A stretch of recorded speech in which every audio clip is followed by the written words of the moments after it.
God is good. Wait a minute, so when I say God is good, y'all say all the time. So God is good. All the time. And all the time. What? God is good. I'm here today because I want you to make it. Thank you. I'm here today because I want you to know that you can make it. I'm here today because I want you to know that if I can make it, you can make it. A couple of weeks ago, July 23rd, I celebrated 21 years of continuous sobriety from alcohol and drugs.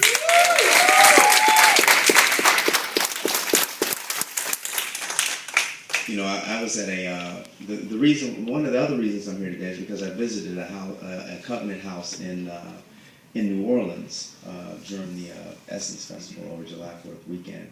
I was unfamiliar with the work that Covenant House does, and I was really unaware that there was a Covenant House in Detroit. We're doing a fundraiser this month called Mac and Third, where we raise funds, we raise resources to give to different organizations in the community, and we've added Covenant House to our list of recipients for those goods this year.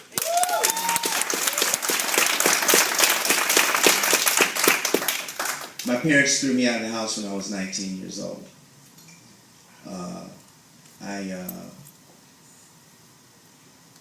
I wasn't a good student.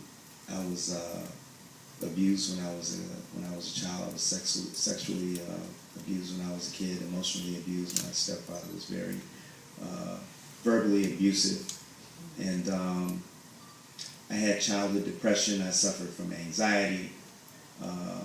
I didn't have any coping skills. I wasn't in a safe environment, or I didn't feel like I was in a safe environment. So I didn't have conversations about what was going on with me. I didn't have an outlet to express, what I was feeling or what I was going through. And I believe, and I'm pretty sure that laid the foundation for me to start using alcohol and drugs. Because once I started using drugs, I thought that was it.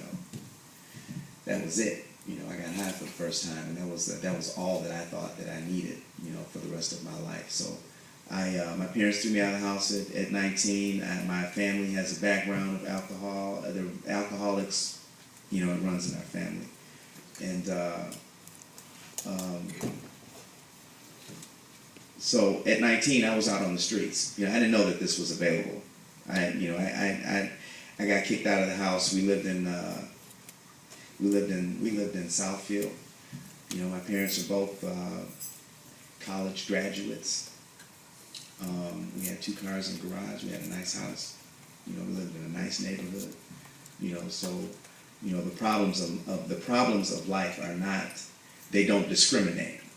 I guess that's my point.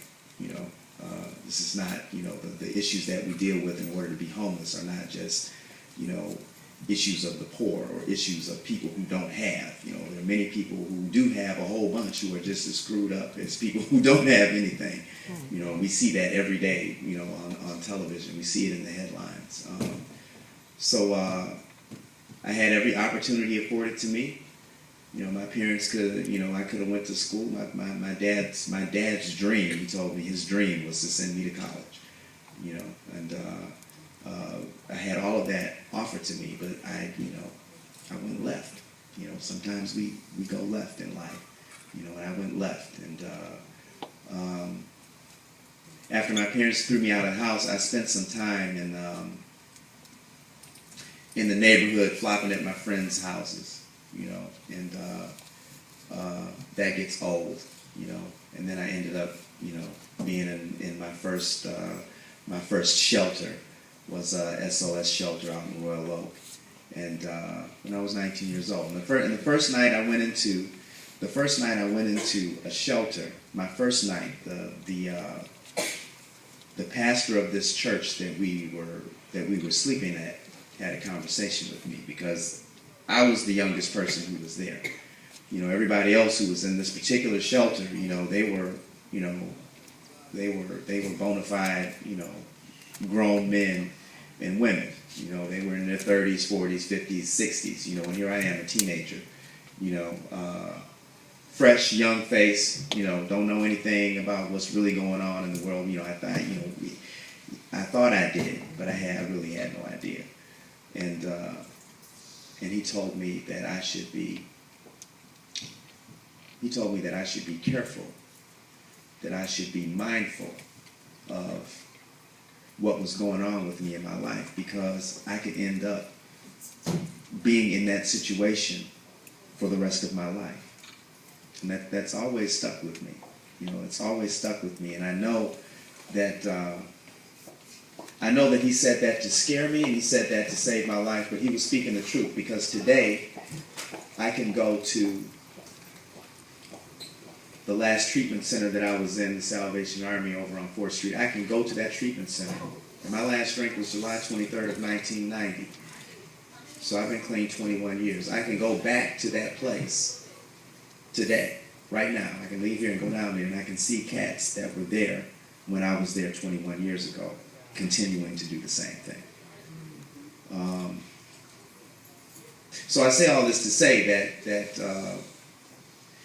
this is your life. That this is your life. I have a 16-year-old daughter, and I tell her that the decisions that she makes now, as she gets older, the decisions that she makes, the consequences of the decisions that you make as you get older become more severe. They become more serious. And this is your life. This is your life. And what Covenant House has given you is a platform, a place where you can be still, a place where you can rest, a place where you can be safe, so that you can think about and learn things that will help you navigate the rest of your life. You write your own story. And I know that everyone who's here, that people who arrive in these places, everybody who's homeless is not a drug addict or an alcoholic. People have different life issues. Some of us have been abused. Some of us have been running from the law. Some of us have mental illness. Some of us have all of these things going on. But that's not,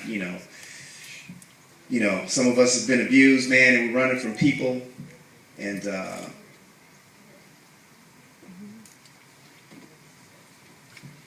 at some point, we have to be responsible for ourselves. At some point, it's not about the people who hurt us anymore. At some point, it's not about them. Because they're not in this room, they're not physically present in our thing. So if I'm still thinking about them, if I'm still putting my energy there, then they still have control, so to speak. At some point, I have to take responsibility for my life and learn to do things a different way. So Covenant House provides you with a platform to do that. If I was to say anything, I would say that, whatever it is that they're given here, suck it all in, take it all in, and take every opportunity to use everything that they're giving you, because it's for you. This is for you. And if I can make it, anybody can make it. If I can make it, anybody can make it. And whatever dreams or ambitions God has placed in your heart, He's placed there for a reason. He's given you those things for a reason. You can transcend what it is that you're experiencing now, live your dream, and then come back and help somebody else, and show somebody else that it can be done.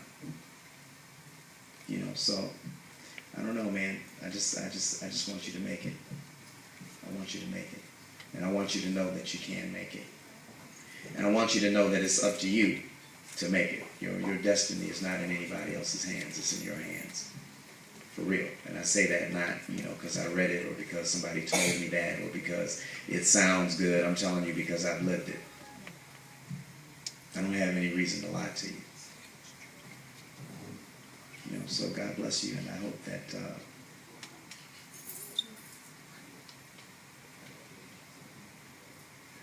I hope that you seize this opportunity. And I hope that